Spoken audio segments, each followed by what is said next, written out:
Verona condanna i ministeri di difesa e interno a riconoscere come vittima del dovere un 50enne ex militare malato di leucemia dopo l'esposizione a uranio impoverito e amianto nelle missioni estere. Femminicidio di Abano, parla l'avvocata che segue la famiglia di Nicoletta e che per mesi insieme alla sua collega ha chiesto alla procura di ascoltare gli audio registrati la notte del 2 agosto dello scorso anno. Un atto vandalico che indigna un'intera comunità. Saonara vandalizzata la panchina rossa dedicata alla memoria di Giulia Cecchettini e alle altre donne uccise. Punte di filo spinato lasciate sul tracciato vicentino della ciclovia Treviso-Stiglia, alla rabbia degli appassionati delle due ruote e delle istituzioni, gesto pericoloso e spregevole. Assurda tragedia a Castelfranco, 82enne si chiude fuori casa e cerca di rientrare dalla finestra al primo piano, ma cade, batte la testa e muore, a trovarla poche ore dopo la figlia. Allarme il lupo del Piave, un centinaio di segnalazioni raccolte in 3 mesi per l'animale che si è scoperto essere un esemplare femmina. Stamane il vertice in prefettura a Treviso, una squadra di specialisti si occuperà della sua cattura. Con un'associazione da lui fondata, un manager di Zanè aiuta ex imprenditori finiti sul lastrico, l'ultimo un ristoratore diventato clochard dopo essere stato truffato. Domani al via a Parigi le Paralimpiadi 2024, 19 gli atleti veneti impegnati nelle gare, da Bebe Vio a Manuel Bortuzzo fino alla veterana Francesca Porcellato.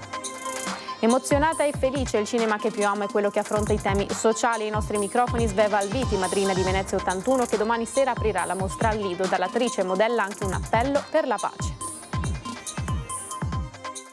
Buonasera, ben trovate e ben trovati, edizione regionale dei nostri telegiornali. Lo avete sentito in apertura, il caso dell'ex tenente alpino Sergio Cabiscioglu, veronese, malato di leucemia per l'esposizione all'uranio impoverito nell'ex Jugoslavia. 2 ministeri condannati a riconoscergli lo status di vittima del dovere. Chiedo alla regia se abbiamo il servizio.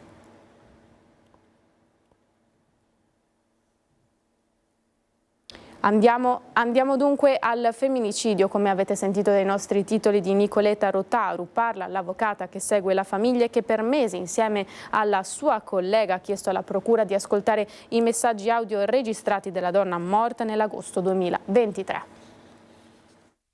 Ricevute tutte le registrazioni perché è stata la primissima cosa con cui la signora Rotaru Eugenia è venuta nel nostro studio. Perché non ci credeva mai che sua figlia si potesse mai, che potesse fare un gesto di questo genere.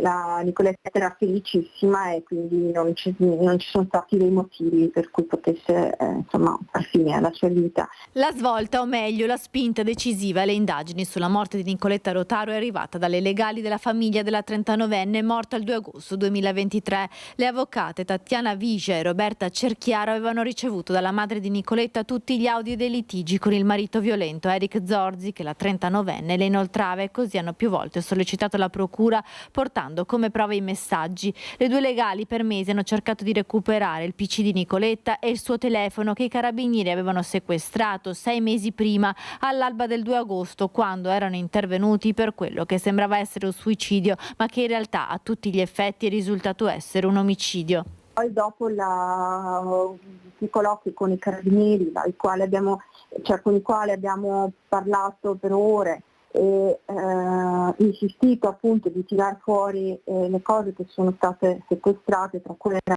quel famoso telefonino che non sapevamo dove fosse, perché uno è stato sequestrato e l'altro no, senza SIM, è rimasto ancora in casa di Nicoletta, e invece quello che appunto conteneva quella registrazione, che purtroppo Nicoletta non ha, oltre alla registrazione di quella notte, aveva anche altre registrazioni di minacce, è l'unica cosa che non è riuscita a salvare in iCloud. Solo a gennaio il cellulare di Nicoletta viene analizzato e dopo 2 mesi le avvocate finalmente ricevono la copia forense con l'audio di quella terribile notte che incastra Eric Zorzi. Siamo a marzo e Nicoletta è morta da 7 mesi. Dubbi non solo nostri ma di tutti quanti, perché nessuno ha mai creduto nel suicidio, neanche nell'istigazione. Le 2 legali, che prima avevano chiesto che almeno l'indagine fosse per istigazione al suicidio, visto che dall'autopsia non emergevano elementi, hanno le prove e l'indagine diventa per omicidio aggravato. Eric Zorzi, che fino a quel momento è rimasto libero, viene arrestato. Noi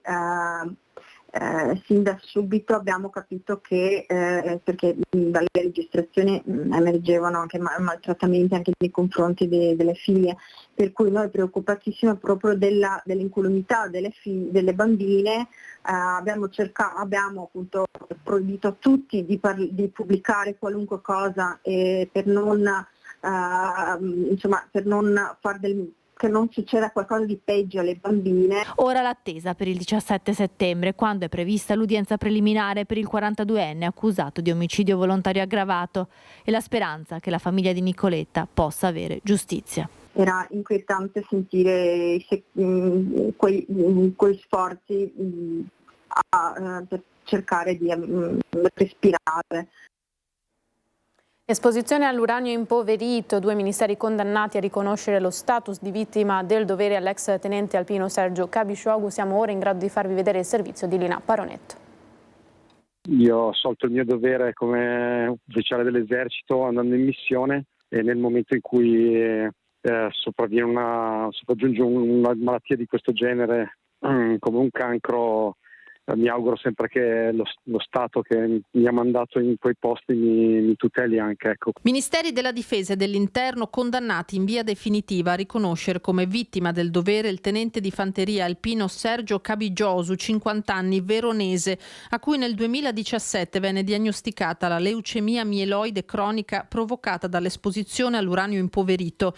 In servizio al 6° Reggimento Alpini, Cabigiosu era stato impiegato in diverse missioni all'estero, tra cui la tristemente nota Joint Forge a Sarajevo, in Bosnia, i medesimi luoghi che nella veste di inviato di guerra aveva frequentato anche il giornalista Rai Franco Di Mare. Il 50enne è stato esposto nelle caserme italiane e all'estero anche all'amianto, e per questo motivo si è rivolto all'Osservatorio Nazionale Amianto e al suo presidente, l'avvocato Ezio Bonanni, presentando ricorso. Il Tribunale di Verona ha sancito un principio fondamentale accogliendo il nostro ricorso, ed è costituito dal fatto che se un militare viene impegnato in territori contaminati e senza protezioni e subisce dei danni alla sua salute, deve vedersi riconosciuti i propri diritti, ed è proprio per questo che la sentenza sarà utilizzata in tutti gli altri casi per ottenere la tutela dei nostri uomini in divisa e il riconoscimento dei loro diritti. Nel caso di Cabigiosu, il Tribunale di Verona ha condannato i 2 ministeri a riconoscergli la liquidazione di 285.000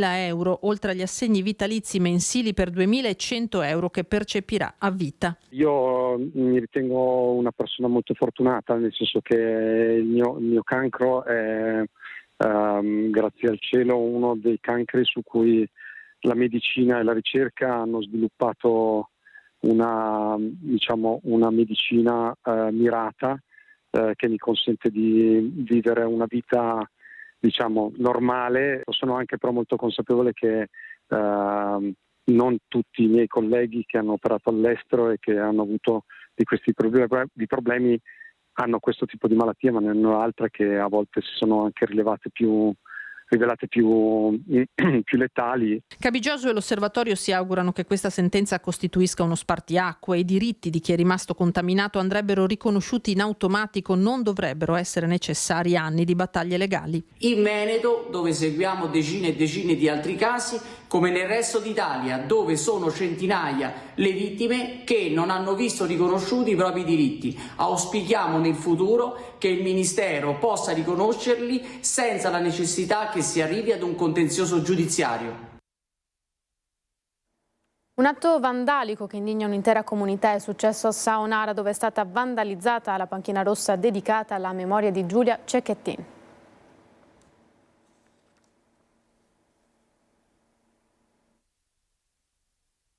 C'è un limite a tutto, e per quanto vogliano essere ribelli o fare gesti estremi, questo mi sembra veramente troppo, ecco. Di tutte le panchine che sostono in questo angolo di ciclabile a Saonara, in provincia di Padova, quella presa di mira dai vandali, per ora ignoti, è quella rossa dedicata alle vittime di violenza di genere e in particolar modo a Giulia Cecchettin, uccisa brutalmente dall'ex fidanzato Filippo Turetta, e che proprio nel cimitero del comune alle porte di Padova riposa accanto alla madre. Le panchine erano state anche recentemente ristrutturate dai ragazzi di Ci sto a fare fatica, l'iniziativa sposata dal comune che permette ad adolescenti di mettersi al servizio della comunità. Un atto vandalico appunto a cui il comune, guidato dalla sindaca Michela Lazzaro, vuole rispondere. Gli agenti di polizia locale stanno vagliando le telecamere di videosorveglianza e sarebbero vicini ad identificare i vandali che hanno staccato dal pavimento la panchina nella notte tra il 24 e 25 agosto. Non solo questo, perché sempre gli stessi teppisti, probabilmente giovanissimi, annoiati dalle troppe vacanze estive, hanno sradicato un'altra panchina, sempre lungo la pista ciclabile che costeggia via Valmarana. Sono stati deturpati anche con lo spray dei giochi per i bambini.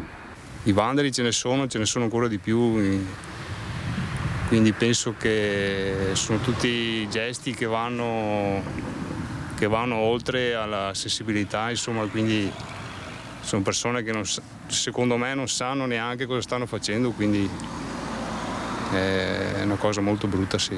Di responsabilità parla la sindaca Lazzaro. Quello delle baby gang e della violenza giovanile è un fenomeno che cercheremo di trattare in maniera ancora più incisiva nei prossimi mesi con la collaborazione del mondo della scuola.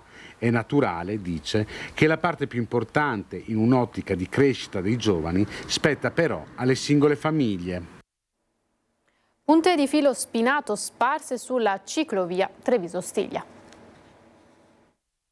Attenti alle gomme! Sulla Treviso-Stiglia qualcuno sparge puntine, o meglio, punte di filo spinato. Il messaggio di pericolo si diffonde in fretta sui social. Un cittadino mette in guardia gli altri ciclisti. Stamattina, durante una passeggiata nella ciclovia Ostiglia, nel tratto che va da via Carbonare al Primo Casello, direzione Montegalda-Longare, abbiamo trovato sparsi per tutta la larghezza della carreggiata una trentina di questi simpatici bucaruote artigianali. Fate attenzione, l'autore invece si commenta da solo. Immediatamente anche il sindaco di Montegalda si attiva. Andrea Nardin, che è anche presidente della provincia di Vicenza, condanna quello che è successo e attiva la polizia locale. Un pericolo per i pedoni che attraversano in tantissimi questo tratto di arteria importante, ma anche per le bici. Quindi mi auguro che la polizia locale, che sta indagando su chi ha compiuto questo atto, riesca in breve a individuare i responsabili. Questa ciclabile è stata ricavata sull'ex ferrovia militare Treviso-Stiglia. Via i binari è stata creata una lunga striscia d'asfalto che, a lavori finiti, sarà lunga 118 km. Attraversa 2 regioni, Veneto e Lombardia, e 4 province, Treviso, Vicenza, Verona e Mantova. L'8 agosto si è arricchita di altri 29 km lungo la direttrice che tocca Montegaldella, Castignero, Nanto, Barbarano Mossano, Villaga, Sossano, Orgiano e nel veronese Cologna Veneta. Anche il presidente della regione Veneto, Luca Zaia, ha condannato l'atto vandalico in una delle ciclovie più belle d'Italia, e il tratto tra Montegalda e Longare è conservato con grande passione dai volontari della zona. Quel tratto di Treviso-Stiglia è tra i meglio tenuti proprio grazie al spirito di volontariato, all'attenzione che questi cittadini di Montegalda, cittadini vicentini, mettono nel tenere quello che è il loro giardino o comunque un tratto di strada che attraversa le loro case. Oggi la pista ciclabile congiunge Treviso a Cologna Veneta, 89 km percorribili sui 118 previsti, un percorso turistico che recupera anche i vecchi caselli come punti di ristoro, officine, alloggi, punti di noleggio. Quando nel 2025 sarà terminata, sarà la ciclovia più lunga d'Italia tra quelle ricavate valorizzando un tracciato ferroviario. Insomma, non c'è spazio per atti vandalici che danneggiano una risorsa turistica per il Vicentino e per il Veneto. E che questi atti non si ripetano più in un tratto così bello di pista ciclabile che è la Treviso-Stiglia. Si chiude fuori casa, tenta di entrare dalla finestra, scivola e muore. È successo a Castelfranco. Sì, mia cugina era. È rimasto... Senz'altro era... l'ho vista che camminava male, sì, perché poverina purtroppo non so niente, è caduta, non so cosa.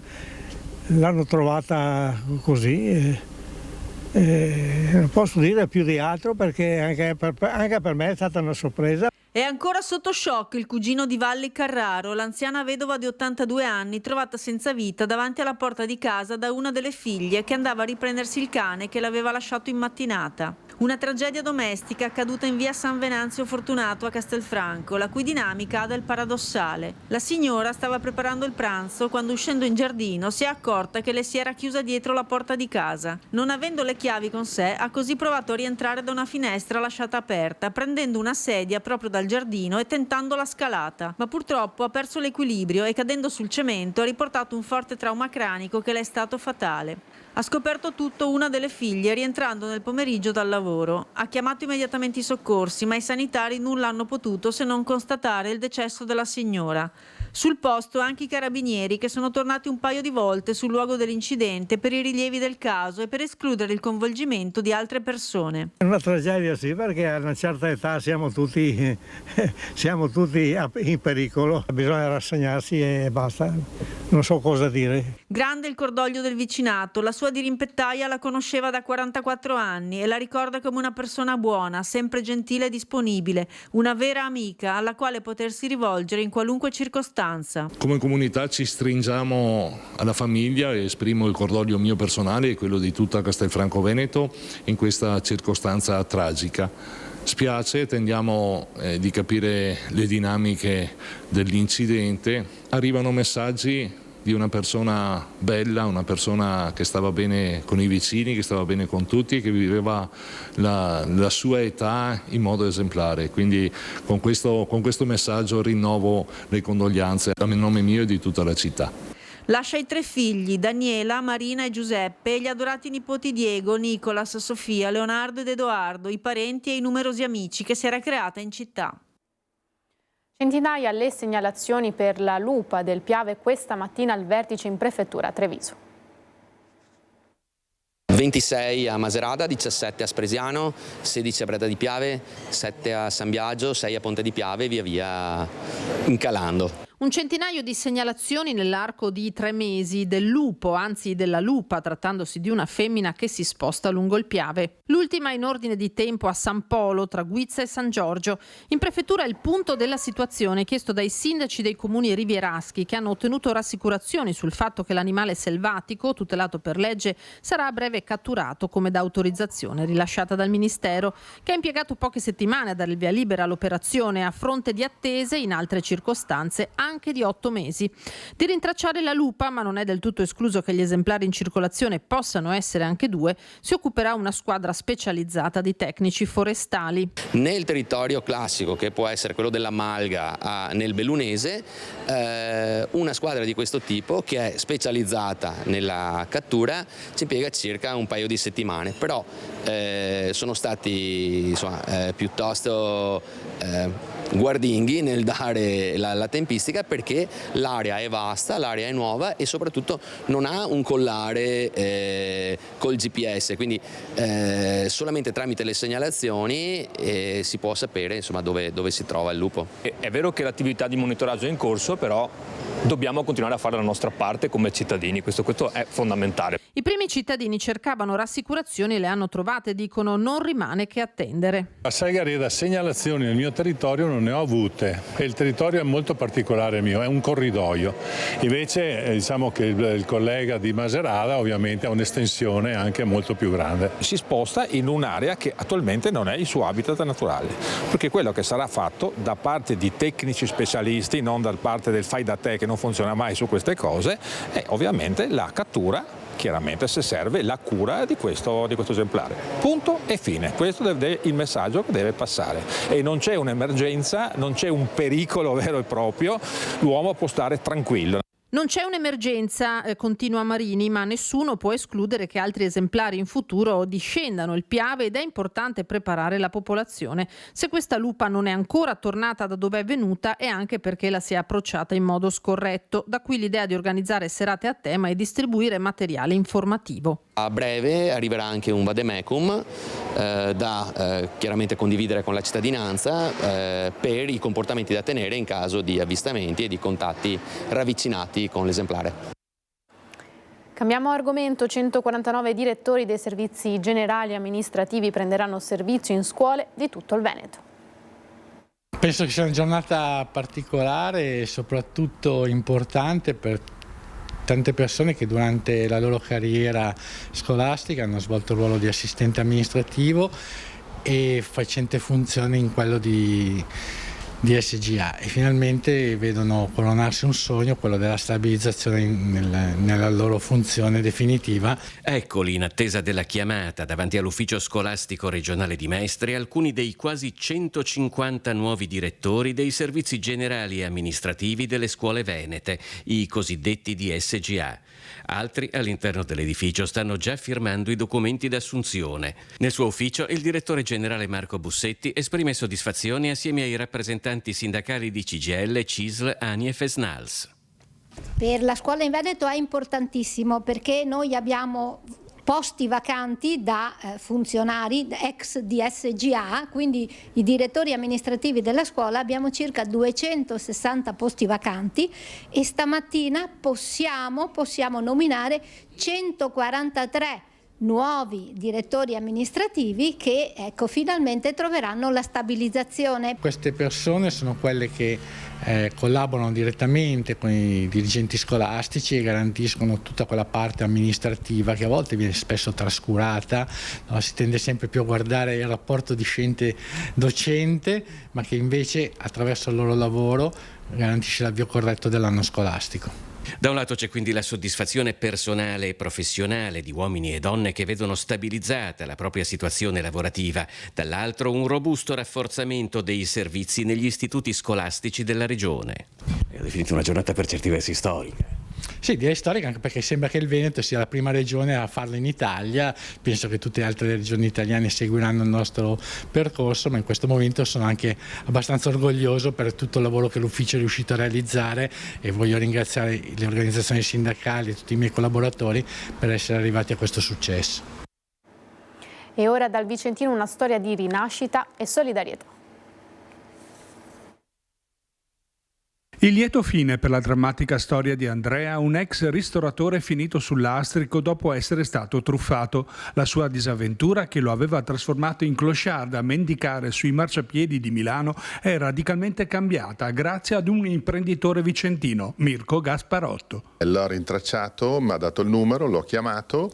Subito lo abbiamo messo in sicurezza, l'abbiamo fatto dormire su un ostello e subito abbiamo dato nel circuito degli imprenditori che fanno parte di Osa Community, che sono circa 7.000, l'esigenza di avere un posto di lavoro in una certa zona e su una certa funzione. E il venerdì successivo la fortuna ci ha assistito e ha avuto un contratto di lavoro, insomma. Il manager a capo di un'azienda leader di prodotti per saldature di Zanè è anche il fondatore di Osa Community, una rete di imprenditori che da 8 anni promuove la crescita condivisa dell'economia. Attraverso la costituzione di un apposito fondo, l'associazione sostiene i colleghi falliti, che Gasparotto invece preferisce definire momentaneamente caduti da cavallo. C'è una sede a Vicenza, ci riuniamo ogni mese, ci sono circa 200-250 imprenditori e cerchiamo di far aumentare la cultura imprenditoriale degli imprenditori, soprattutto le piccole e medie imprese. Il nostro obiettivo è quello di cambiare la direzione di almeno 50.000 imprenditori in Italia, ma credo che siamo sulla buona strada. La vera sfida è anche il cambiamento della cultura d'impresa, non solo business ma anche solidarietà, il cosiddetto give back, molto più comune e diffuso negli Stati Uniti. Io personalmente sono mosso dal fatto che sono stata una persona fortunata, ho avuto tante cose dalla vita e penso che ritornare un po' di queste cose, un po' di questa fortuna, magari a persone che non sono fortunate, sia il minimo del minimo che si possa fare, perché tante volte pensiamo che lo Stato deve far tutto, che le persone sono sempre gli altri che devono aiutare. Se ognuno di noi ci muovesse con questi piccoli passi, esisterebbe molta meno povertà, esisterebbe molte meno situazioni difficili. Al via domani le Paralimpiadi di Parigi 2024-19, gli atleti veneti in gara. Possiamo ufficialmente dire, quindi sono super felice, possiamo ufficialmente dire che siamo qualificati per le Paralimpiadi di Parigi 2024. Non solo io, ma anche Edoardo, Emanuele e gli altri ragazzi del team di Fly to Paris, e quindi sono molto felice di poter annunciare questa cosa. Quindi sì, adesso a questo punto è ufficiale. ci vediamo a Parigi tra poco. Annunciava così Bebe Vio a marzo scorso la partecipazione alla sua terza Paralimpiade dopo Rio de Janeiro e Tokyo. Sono ben 19 gli atleti veneti che gareggeranno fino all'8 settembre a Parigi in una competizione che vedrà anche al via 6 atleti trevigiani. Oltre alla capitana Bebe, che sarà in pedana dal 4 al 5 settembre per le gare di fioretto individuale a squadre, anche Manuel Bortuzzo nel nuoto alla sua prima Olimpiade dopo il tragico episodio di Roma nel 2019, quando un proiettile sparato per errore gli stroncò il sogno olimpico tra i normodotati. Saranno della spedizione anche Silvia Biasi nel sit-in volley, Asia Pellizzari e Paolo Tonon nel tiro con l'arco, ma soprattutto Francesca Porcellato, la rossa volante, che raggiungerà l'astronomico numero di 12 partecipazioni ai Giochi olimpici, 8 estivi e 3 invernali, in svariate discipline, con 15 medaglie conquistate. La sua prima volta fu a Seul nel 1988. A Parigi gareggerà solo nell'handbike, ma alle soglie dei 54 anni, che compirà proprio il 5 settembre nella capitale francese, la rossa darà ancora una volta tutta se stessa. Gli auguri a tutti gli atleti sono arrivati anche dal presidente Luca Zaia, che ha ricordato che in Veneto lo sport paralimpico è una priorità e lo dimostra il vero e proprio boom registrato nell'ultimo ventennio. Dalle 39 società e 900 atleti censiti nel 2005, oggi si contano 428 società e 2500 atleti. A Tokyo abbiamo vinto 26 medaglie sulle 69 conquistate dall'Italia, ma oltre alle vittorie il vero trionfo è il messaggio di inclusione che questi atleti riescono a trasmettere giorno dopo giorno. Con il loro esempio abbattono barriere e pregiudizi, dimostrando che lo sport è molto di più. Comunque vada, però, grazie a questi campioni di vita e di sport, ha detto il presidente. La mostra del cinema di Venezia, la nostra intervista alla madrina Sveva Alviti. La mostra internazionale d'arte cinematografica di Venezia ha già una nuova stella. È la madrina Sveva Alviti, che domani aprirà l'81esima edizione della Kermesse cinematografica. In pochi secondi il suo modo di fare ha già conquistato tutto il lido. Molto bello, molto in qualche modo familiare, è una grande famiglia quella della Biennale e questo si sente, quindi sono molto contenta di essere qui e di iniziare questo viaggio insieme a tutti voi. Alberto Barberi, il direttore, ha speso molte belle parole per te. E tu cosa hai provato quando ti è stato proposto di essere la madrina della mostra? Sono rimasta all'inizio e non ci credevo e poi in realtà avevamo parlato tanto negli anni scorsi e in qualche modo lui aveva capito quanto io amassi il cinema e quanto era proprio una passione in comune. C'è un'attrice che ti ha ispirato magari, non so, da bambina o anche adesso? Monica Vitti. La unica e la sola Monica Vitti, una delle attrici più eclettiche che noi abbiamo avuto, che riusciva veramente a trasformarsi dal comico ai film più come quelli di Antonioni, quindi più sociali, quindi più sull'incomunicabilità, quindi una donna e un artista incredibile. Questa mostra arriva in un momento storico, sociale non facile per il nostro paese, per il mondo. Penso per esempio alle tante guerre che ci sono e tanti problemi. Qual è il tuo messaggio anche di pace o per un mondo migliore? Io sono veramente affranta da questo momento storico, sono veramente affranta da queste guerre, quasi non ne posso più veramente. Vorrei che ci fosse un modo per avere la pace, ma la pace che non solo che queste guerre finiscano, ma la pace tra i popoli, la pace tra uomo e donna, la pace tra tutti, perché in realtà il parlare, il comunicare è il modo migliore per far sì che tutto questo finisca. E poi un pensiero per voi. Ciao Antenna 3, ci vediamo presto, tra poco inizierà il festival, siamo tutti qui e seguiteci. E si chiude così l'edizione regionale dei nostri telegiornali. Grazie per essere stati in nostra compagnia a tutti. L'augurio di una buona serata, arrivederci.